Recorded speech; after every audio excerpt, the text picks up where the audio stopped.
I was so happy and proud all that day. I preserved so vividly on my visage the feeling of Zinaida's kisses. I recalled her every word with such ecstasy. I so cherished my unexpected happiness that I even became frightened. I did not even wish to see her who was the cause of those new sensations. It seemed to me that I could ask nothing more of fate. That now I must take and draw a deep breath for the last time, and die. On the other hand, when I set off for the wing next day, I felt a great agitation, which I vainly endeavored to conceal beneath the discreet facial ease suitable for a man who wishes to let it be understood that he knows how to keep a secret.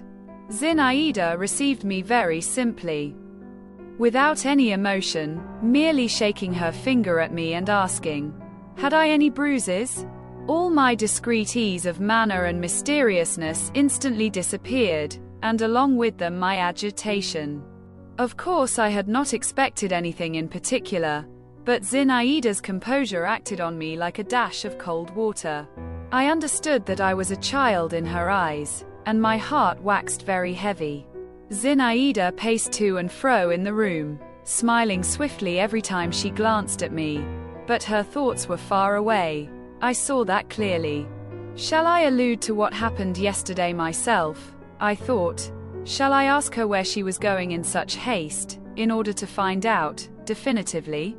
But I merely waved my hand in despair and sat down in a corner. Bylovzorov entered. I was delighted to see him. "I have not found you a gentle saddle horse," he began in a surly tone. "Freytag vouches to me for one, but I am not convinced. I am afraid." "Of what are you afraid?" "Allow me to inquire," asked Zinaida. "Of what? Why? You don't know how to ride. God forbid that any accident should happen. And what has put that freak into your head? Come, that's my affair. Monsieur, my wild beast. In that case, I will ask Pyotr Vasilievich." My father was called Pyotr Vasilievich.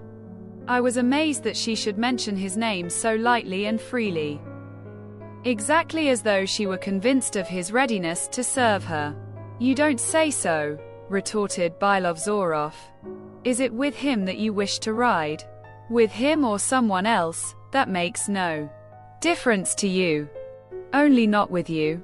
"Not with me," said Bylovzorov. "As you like.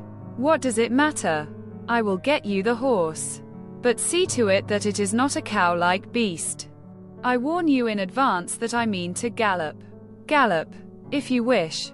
But is it with Malevsky that you are going to ride? And why shouldn't I ride with him, warrior? Come, quiet down. I'll take you too.